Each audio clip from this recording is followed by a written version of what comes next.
আউযুবিল্লাহি মিনাশ শাইতানির রাজিম বিসমিল্লাহির রহমানির রহিম। সৃষ্টিকর্তার বিধান, সৃষ্টিকর্তার নিয়ম, সৃষ্টিকর্তার থেকে আগত ঐশীবাণী, যেভাবে যে বিষয়ে বিচার ব্যবস্থা আছে সে বিষয়ে আমাদেরকে মানা উচিত।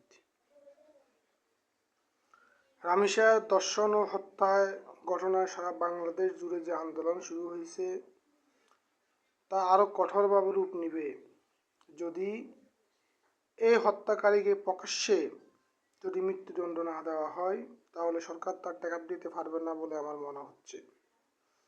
কারণ এরকম ঘটনা এর আগেও অনেকবার ঘটেছে, কিন্তু প্রশাসন সুনির্দিষ্ট বিচার ব্যবস্থার এবং অসৎ উকিলদের কারণে এরকম ঘটনা ধামাচাপা অতীতেও ঘটেছে।